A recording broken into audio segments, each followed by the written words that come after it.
আমরা ভুলে যাইনি বিলকিস বানোর যখন ধর্ষণকারীরা জেল থেকে ছাড়া পায় তাদেরকে ফুলমালা দিয়ে বরণ করা হচ্ছে। আপনি বলুন তো, যেই সমাজে একজন ধর্ষককে ফুলমালা দিয়ে বরণ করা হচ্ছে, সেই সমাজে আমরা কিভাবে আশা করব যে ধর্ষণ থামবে? যে ধর্ষকদের সমর্থনে মিছিল বের করা হয়েছে ভারতীয় জনতা পার্টির পক্ষ থেকে, কুলদীপ সিং সেঙ্গার আপনারা নাম বলেননি, তাদের পক্ষে সমর্থনে মিছিল বের করানো হয়েছে। তার মানে সেখানে যদি ভারতীয় জনতা পার্টি সরকার থাকে, তাহলে আপনি কি মনে করেন কঠোর আইন হলেও তারা ঠিকভাবে প্রয়োগ? জানোয়াররা এরকম ঘটনা ঘটানোর আগে 1000 বার যাতে ভাবে এরকম একটা আইনের প্রয়োজন। অভিযানের নামে যারা ছাত্র সমাজের নামে যারা সেই দিনকে যেই অরাজকতা সৃষ্টি করলো আমাদের বাংলার মাটিতে, একটা পুলিশের চোখ চলে গেল, যেভাবে তারা পুলিশকে আক্রমণ করলো, তারা বলছে যে ছাত্র সমাজ। ছাত্র সমাজের নমুনা তো আপনারা অনেকেই রাজনীতি করতে নেমেছে। যারা বিচার চাইছে, যারা রাস্তায় নেবে প্রতিবাদ করছে, আমরা তাদেরকে সাধুবাদ। নমস্কার, আপনারা দেখছেন বিবিধ.in আর আপনাদের সঙ্গে আমি রয়েছি সন্দীপন। মেয়ো রোডের সভা থেকে তৃণমূল ছাত্র পরিষদের যে প্রতিষ্ঠা দিবস, তার সভা থেকে মুখ্যমন্ত্রীর নানান বক্তব্যকে নিয়ে ভুল ব্যাখ্যা শুরু করেছে বিরোধী সহ বেশ কিছু মিডিয়া। এমনটাই দাবি বা মত খোদ তৃণমূল নেত্রী মমতা বন্দ্যোপাধ্যায়ের। আদালতের নির্দেশে চলছে সিবিআই তদন্ত, কিন্তু বারে বারে কেন অভিযান করা হচ্ছে নবান্ন বা লালবাজারের দিকে ইত্যাদি প্রশ্নের উত্তর খুঁজতে আমরা চলে এসেছি তৃণমূলের ছাত্রনেতা মোহাম্মদ জিশানের কাছে। প্রথমেই আপনাকে আমাদের চ্যানেলে স্বাগত দাদা।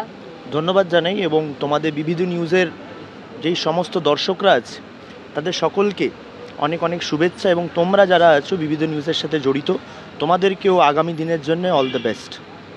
এই যে মেয়ো রোডের যে সভা, তৃণমূল ছাত্র পরিষদের প্রতিষ্ঠা দিবস, সেখানে উপস্থিত ছিলেন মুখ্যমন্ত্রী মমতা বন্দ্যোপাধ্যায়। সেখান থেকে তিনি নানান বক্তব্য দিয়েছেন এবং সেটাকে নিয়ে ইতিমধ্যেই ভুল ব্যাখ্যা শুরু করা হয়েছে।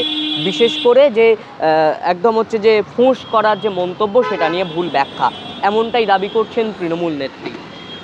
অবশ্যই ভুল ব্যাখ্যা তো হয়েছে। দেখুন, প্রথমে যেটা বলতে চাইছি, যেই ঘটনাটা 9 তারিখে ঘটেছে আমাদের রাজ্যে, আমাদের শহরে, সেই ঘটনা একেবারেই কাম্য নয়। এবং যারা এই ঘটনাটা ঘটিয়েছে, প্রথম দিন থেকে গোটা বঙ্গবাসীর সাথে আমরাও দাবি করে আসছি যে তার যাতে কঠোরতম শাস্তি হোক এবং এক্সাম্পলারি পানিশমেন্ট, উদাহরণমূলক একটা পানিশমেন্ট দরকার, কারণ এরকম ক্রাইম যাতে আগামী দিনে কেউ না ঘটাতে পারে। সেকেন্ডলি দাবি জানিয়েছিলেন। অবশ্যই আমরাও সেটাই জানাচ্ছি, এবং আজকে আপনারা দেখেছেন বিধানসভায় এটা নিয়ে একটা ঐতিহাসিক বিল পাস করার আলোচনাও হয়েছে। সেই জন্য তো আমরা বলছি যে বেঙ্গল শোজ দ্য ওয়ে, বাংলাই পথ দেখাচ্ছে। দেখুন, এটা নিয়ে অনেকেই রাজনীতি করতে নেমেছে। যারা বিচার চাইছে, যারা রাস্তায় নেবে প্রতিবাদ করছে, আমরা তাদেরকে সাধুবাদ জানিয়েছি। নিশ্চয়ই তৃণমূল ছাত্র পরিষদের প্রতিষ্ঠা দিবসের মঞ্চ থেকে আপনারা শুনেছেন অভিষেক বন্দ্যোপাধ্যায় বলেছেন 14ই আগস্টে যেই মা বোনেরা বা যারা যারা রাস্তায় নেমেছিল রাত দখলের নামে, রিক্লেম দি নাইটের নামে, তাদেরকে আমরা সম্মান জানাই। তাদের প্রতিবাদ, তাদের প্রতিরোধ, তাদের আওয়াজ, তাদের voice of dissent should be respected. আমরা সেটাকে সমর্থন জানাচ্ছি, এবং আপনারা নিশ্চয়ই কালকেও দেখেছেন আমাদের সাধারণ সম্পাদক অভিষেক বন্দ্যোপাধ্যায় এক্স হ্যান্ডেলের মাধ্যমে একটা বার্তা দিয়েছেন দলের জনপ্রতিনিধিদের জন্যে, দলের পোস্ট হোল্ডারদের জন্য যারা আছে তাদের প্রতি একটা বার্তা আমাদের দলের তরফ থেকে জানানো হয়েছে। কারণ আমরা দেখতে পেরেছি রিসেন্টলি কিছু দলের নেতারা কিছু এরকম উক্তি করেছে যেটা হয়তো সমাজ ভুলভাবে নিচ্ছে, এবং সেটা নেওয়া উচিত বলে বার্তা জারি করা হয়েছে সাধারণ সম্পাদকের পক্ষ থেকে। দেখুন, যেই বিষয়টা ঘটেছে, এই বিষয়টা একেবারেই কাম্য নয়, এবং যেই মেয়েটার সাথে হয়েছে সেই মেয়ের জন্য আমরা সবাই প্রার্থনা করছি যাতে সে বিচার পায়, তার পরিবার যাতে বিচার পায়।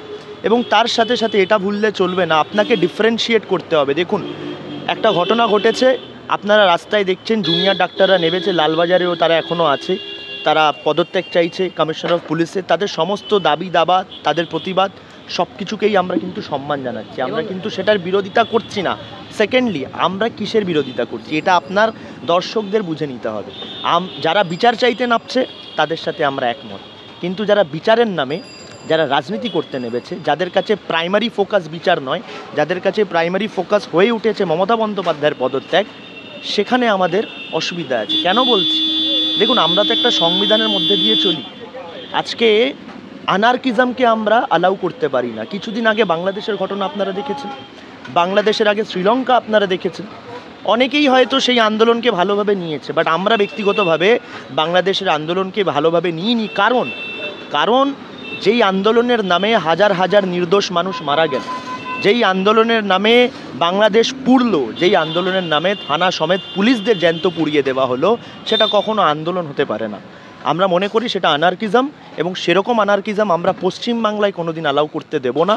সেটার বিরুদ্ধে আমরা সবসময় থাকব। কিন্তু এই বার্তাকে আপনারা বা অন্যান্যরা, বিরোধীরা হয়তো ভুলভাবে নিচ্ছে, ভুল ব্যাখ্যা হিসেবে নিচ্ছে। প্রতিবাদ নিয়ে আমাদের কোনো সমস্যা নেই। এটা পশ্চিমবাংলা বলেই আপনারা দেখতে পাচ্ছেন যে প্রত্যেক দিন কোনায় কোনায় মিছিল হচ্ছে জাস্টিস ফর আর জি করের দাবিতে। পশ্চিমবাংলা বলেই আপনারা দেখতে পাচ্ছেন যে কলকাতা, যেটা রাজধানী আমাদের রাজ্যের, কলকাতার প্রত্যেকটা রাজপথ আপনারা দেখছেন যে প্রতিবাদ, প্রতিরোধ এবং দাবির আওয়াজে ব্লকড হয়ে আছে। সাধারণ মানুষের অসুবিধা হচ্ছে কিন্তু তারাও পা মেলাচ্ছে। অনেকেই প্রশ্ন ছুটছে যে হসপিটালে ডাক্তাররা নেই, পরিষেবা পাবে কিভাবে? এই অ্যাঙ্গেলটাও আমাদের দেখতে হবে। দেখুন, আমরা জুনিয়র ডাক্তারদের পাশে আছি, তাদের সমস্ত দাবিরও আমরা পাশে আছি, কিন্তু তার সাথে সাথে আমাদের এটাও দেখতে হবে যে একজনের জন্য জাস্টিস চাইতে গিয়ে হাজার হাজার মানুষের সাথে যাতে অন্যায় না হয়, সেটাও কিন্তু মাথায় রাখা দরকার। Because it is a fundamental duty প্রত্যেকটা মানুষের, এবং যারা ডাক্তার, যারা পুলিশ, যারা সমাজের ইম্পর্টেন্ট রোল প্লে করে, তাদের দায়িত্ব কিন্তু অনেক বেশি। তারা যে দাবি করছে বা তারা যে প্রতিবাদটা করছে, তাদেরকে আমরা স্যালিউট জানাই। কারণ সত্যিকার এটা একটা ঐতিহাসিক প্রতিবাদ আমরা দেখতে পাচ্ছি বাংলার মাটিতে। কোনো অন্যায় হলে মানুষ রাস্তায় যদি বেরিয়ে আসে, এটাকে সাধুবাদ জানানো উচিত। তার মানে বাংলার সমাজে আমরা দেখতে পাচ্ছি যে প্রতিবাদ এখনও মুছে যায়নি। বাংলার মাটিতে আমরা দেখতে পাচ্ছি যে গণতন্ত্র এখনও বেঁচে আছে, কিন্তু অন্যান্য রাজ্যে যেখানে বুলডোজার রাজ চলে, অ্যাটলিস্ট পশ্চিমবাংলা সেটা নয়। এটাই তো তফাৎ আমাদের সাথে বিজেপি শাসিত রাজ্যগুলিতে। এটাই তো তফাৎ আমাদের সাথে সেই 34 বছরে যে সিপিএম হারমাদদের সরকার ছিল, যারা মানুষকে কথা বলতে দিত না, রাইটার্স অভিযান করতে গেলে যাদের উপরে গুলি চালানো হতো।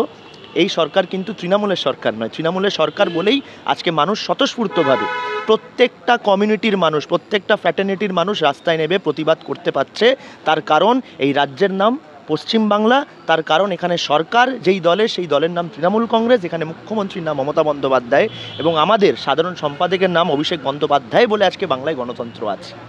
এই যে সেদিক থেকে যে বিজেপি বারে বারে বা সিপিএম বারে বারে আপনাদের দলের দিকে আঙুল তুলছে, সেদিক থেকে দেখতে গেলে তো বিজেপির হাতরাস ঘটেছে বিজেপি রাজ্য শাসিত অঞ্চলে। বা আমরা দেখেছি উত্তরাখণ্ডে, সেখানেও একটি নার্সকে হত্যা করা হয়েছে, মুখ থেতলে দেওয়া হয়েছে। তারপর আমরা যদি সিপিএম আমলে ফিরে যাই, সেখানে ধানতলা, বানতলার কথা। তাহলে তারা কি করে আপনাদের দিকে আঙুল তুলছে? মানে ও করেছে তো আমার বেলা হলে দোষ নেই, এরকম ব্যাপার নাকি? দেখুন, কিছু মানুষ এবং কিছু দল ঘোলা জলে মাছ ধরতে নেমেছে রাজনীতির নামে। এই আরজি কর কাণ্ড এবং নিয়ে। কালকে আমরা একটা জিনিস দেখলাম, লালবাজারের সামনে যখন অভিজিৎ গাঙ্গুলি বিজেপির নেতা পৌঁছেছিলেন, তখন কিন্তু গো ব্যাক স্লোগান ওনাকে শুনতে হলো। আমরা স্যালিউট জানাই সেই সমস্ত জুনিয়র ডক্টরসদের যারা এই আন্দোলনকে রাজনীতিকরণ হতে দিচ্ছেন না। আমরা স্যালিউট জানাই সেই সমস্ত প্রতিবাদী মুখদের যারা এই আন্দোলনকে বিরোধী দলদের দ্বারা হাইজ্যাক্ট হতে দিচ্ছে না। এটাই তো পশ্চিমবাংলার স্পেশালিটি। আর আপনি কথা বলছিলেন হাতরাস থেকে শুরু করে মণিপুর, এরম প্রচুর ঘটনা আছে। দেখুন, প্রত্যেক 15 মিনিটে আপনারা জানেন যে একটা ধর্ষণের ঘটনা ঘটে। তার মানে 1 ঘন্টায় 4টে ধর্ষণ, এবং অ্যাভারেজে একদিনে 24 ঘন্টায় 96খানা ধর্ষণের ঘটনা ঘটে। এটা তো একটা সত্যিকারে মানে শেমফুল ব্যাপার আমাদের দেশের জন্যে। আর যদি পদত্যাগই দাবি করতে হয়, যদি এরা পদত্যাগের দাবি করছে বিজেপিরা, তাহলে তো সবথেকে আগে প্রধানমন্ত্রীকে পদত্যাগ করা উচিত, কারণ ওনার দেশে প্রত্যেক দিন 96খানা ধর্ষণের ঘটনা ঘটছে। সেদিক থেকে থামিয়ে আপনাকে একটা কথা বলতেই হচ্ছে, আজ মুখ্যমন্ত্রী তিনি বলেছেন যে ধর্ষণ জাতীয় লজ্জা। সেই দিক থেকে স্বরাষ্ট্রমন্ত্রী এবং প্রধানমন্ত্রীর পদত্যাগ চাই। একদমই তো তাই, আমিও তো সেটাই বলছি। পদত্যাগ যদি চাইতেই হয়, তাহলে প্রধানমন্ত্রী এবং স্বরাষ্ট্রমন্ত্রী পদত্যাগ চাইতে হবে। প্রধানমন্ত্রীর পদত্যাগ চাইতে হবে কারণ ওনার গভর্নমেন্টে ইন্ডিয়াতে in every 15 minutes a rape case is being happening. তার মানে আমাদের ভারতের মাটিতে প্রত্যেক 15 মিনিটে যারা ভারত মাতা কি জয় বলে, হ্যাঁ, সেই মাতাকেই যারা সম্মান করতে পারছে না, রক্ষা করতে পারছে না, প্রত্যেক 15 মিনিটে একজন মাতাকে ধর্ষিত হতে হচ্ছে, এর থেকে তো লজ্জার কোনো বিষয় হতে পারে না। তাহলে যদি পদত্যাগের দাবি ওঠে, তাহলে সবথেকে আগে দেশের প্রধানমন্ত্রী নরেন্দ্র মোদী এবং দেশের হোম মিনিস্টার অমিত শাহকে রিজাইন করা উচিত এবং পদত্যাগ করা উচিত। তার সাথে আমরা এটাও বলতে চাইছি, আমাদের সাধারণ সম্পাদক অভিষেক বন্দ্যোপাধ্যায়ও বলেছেন যে অর্ডিন্যান্সের মাধ্যমে পার্লামেন্টে সব দলকে এক হয়ে রেমেডিসের দিকে তাকাতে হবে। দেখুন, দোষারোপ একের ওপরে দোষ ছোড়া, কাদা ছোড়া, আমি আপনাকে দোষারোপ করব, আপনি আমাকে করবে, এতে যদি সলিউশন হতো তাহলে অনেক দিন আগে সলিউশন হয়ে যেত। যদি রাজনীতি করে সলিউশন হতো তাহলে আমাদের দেশের মধ্যে প্রত্যেক 15 মিনিটে একটা মেয়েকে ধর্ষিত হতে হতো না। তার মানে সলিউশনটা কোথায়? রাজনীতি থেকে ঊর্ধ্বে গিয়ে আছে। সলিউশনটা সমাজে আছে, সোসাইটিতে আছে, কিছু রেমেডিজের প্রয়োজন আছে, সলিউশনটা পার্লামেন্টে আছে, কিছু আইনের প্রয়োজন আছে, এরকম এক্সাম্পলারি আইন, উদাহরণমূলক আইন, যে আইনের দ্বারা আমরা এরকম ডেমন্সদেরকে, ডেভিলসদেরকে, শয়তানদেরকে হ্যান্ডেল করতে পারবো, যাতে আগামী দিনে এরকম নারকীয় ঘটনা কেউ যাতে ঘটাতে না পারে, এটার প্রয়োজন আছে। আমাদের দেশ তো অনেক উন্নত, আমাদের যারা দাবি করে সবচেয়ে বৃহত্তম দল গোটা বিশ্বে ভারতীয় জনতা পার্টি, সবচেয়ে শক্তিশালী সরকার যারা দাবি করে, বিজেপির সরকার নাকি, তারা তো অনেক বড় বড় ডিসিশন নিয়েছে পার্লামেন্টে, আমরা দেখেছি। কিন্তু এই ধর্ষকদেরকে ডিল করার জন্য এখন অবধি তাদের হাত উঠছে না কেন আইন তৈরি করার জন্যে? এই প্রশ্ন তো আমরা করতে চাইছি। আমরা ভুলে যাইনি বিলকিস বানোর যখন ধর্ষণকারীরা জেল থেকে ছাড়া পায় তাদেরকে ফুলমালা দিয়ে বরণ করা হচ্ছে। আপনি বলুন তো, যেই সমাজে একজন ধর্ষককে ফুলমালা দিয়ে বরণ করা হচ্ছে, সেই সমাজে আমরা কিভাবে আশা করব যে ধর্ষণ থামবে? যারা এই কালচারটাকে প্রমোট করছে এবং যেই দল এদেরকে সেফগার্ড করছে, ভারতীয় জনতা পার্টির মতো দল, সবথেকে আগে তাদেরকে দেশ থেকে ছুড়ে ফেলতে হবে যদি এই কালচারটাকে বন্ধ করতে হয়। আর দেখুন, পশ্চিমবাংলায় ঘটনাটা ঘটেছে, সেটা অতি লজ্জার ব্যাপার আমাদের জন্যেও। আমরা পশ্চিমবাংলার বাসী, আমরা কেউ কাম্য করি না যে এরকম ঘটনা আমাদের শহরে ঘটতে পারে, কিন্তু তা সত্ত্বেও ঘটেছে। কিছু অমানুষ জানোয়ার যারা এই জিনিসটা ঘটিয়েছে, এবং সেটার জন্য আজকে গোটা পশ্চিমবাংলা নয়, গোটা পুরুষ জাতীয় কলঙ্কিত হচ্ছে, আমরা দেখতে পাচ্ছি। কিন্তু এটাও মাথায় রাখতে হবে, কঠোর আইন তো আমরা চাইছি, কিন্তু কঠোর আইনের সাথে সাথে সঠিক প্রয়োগটাও প্রয়োজন। আপনারা যদি ডেটা ঘেটে দেখবেন, জেলের মধ্যে আপনারা দেখতে পারবেন যে দোষী থেকে বেশি নির্দোষরা জেল খাটছে। তার মানে যে আইন তো তৈরি হয়, কিন্তু আইনের প্রয়োগ ঠিকভাবে হয় না। আজকে ভেবে নিন, বিজেপি শাসিত রাজ্যতে যারা ধর্ষণ করলো, তারা বেরোচ্ছে যখন জেল থেকে বাইরে, তাদেরকে ফুলমালা দিয়ে বরণ করা হচ্ছে। আমরা উন্নাওতে দেখেছি, আমরা কাটুয়াতে দেখেছি যে ধর্ষকদের সমর্থনে মিছিল বের করা হয়েছে ভারতীয় জনতা পার্টির পক্ষ থেকে। কুলদীপ সিং সেঙ্গার, আপনারা নাম বলেননি, তাদের পক্ষে সমর্থনে মিছিল বের করানো হয়েছে। তার মানে সেখানে যদি ভারতীয় জনতা পার্টির সরকার থাকে, তাহলে আপনি কি মনে করেন কঠোর আইন হলেও তারা ঠিকভাবে প্রয়োগ করবে? এটা হবে না তো যে এই আইনটাকে বিরোধীদের দমন করার জন্য ব্যবহার করা হবে বিজেপি শাসিত রাজ্যতে। তাই আমরা মনে করি কঠোর আইনের সাথে সাথে, কঠোর আইন তো অবশ্যই প্রয়োজন, কিন্তু সামাজিকভাবে আমাদের আরও শিক্ষিত হতে হবে, সামাজিকভাবে আমাদের আরও দায়বদ্ধতা নিতে হবে, সামাজিকভাবে আমাদের আরও অ্যাওয়্যার হতে হবে, আমাদের মধ্যে মানবতার যে প্রতীক আরও বাড়াতে হবে। আমরা সবাই মানুষ হয়ে জন্মেছি, কিন্তু কোথাও এই অন্ধকারের মধ্যে আমরা হারিয়ে যাচ্ছি। আবার আমাদের আইডেন্টিটি, এই যে হিউম্যানিটি, সেটাকে আবার আমাদেরকে কিন্তু গঠন করতে হবে। আমরা মনে করি যে একটা নতুন শুরুয়াত, একটা নতুন বিগিনিংয়ের প্রয়োজন আছে। আর new beginning is required at this time, কারণ ইটস আ হাই টাইম। এরপরে আর যদি কোনো মেয়েকে, কোনো বোনকে, কোনো মাকে ধর্ষিত হতে হয়, এর থেকে লজ্জার বিষয় আমাদের পক্ষে হতে পারে না। আজকে গোটা ইন্ডিয়া গর্জে উঠেছে রেপ কালচারের বিরুদ্ধে। তাই আমি মনে করি it's a high time for each and every political party to come at front, to join hands together, একসাথে হয়ে একটা ঐতিহাসিক অর্ডিন্যান্স পাস করুক, ক্যাপিটাল পানিশমেন্ট আনুক, যাতে আগামী দিনে এরকম জানোয়াররা এরকম ঘটনা ঘটানোর আগে 1000 বার যাতে ভাবে।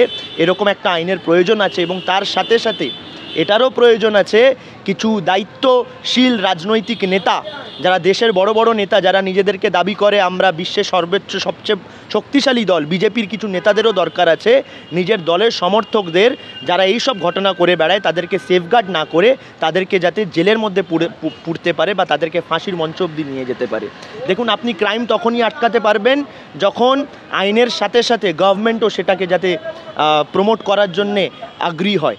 গভর্নমেন্ট যদি আগ্রী না হয়, তাহলে সেই আইনের সঠিক প্রয়োগ হয় না। তাই সঠিক প্রয়োগটা প্রয়োজন, সঠিক আইনটা প্রয়োজন, সঠিক তদন্ত প্রয়োজন, তারপরেই সঠিক বিচার আসবে।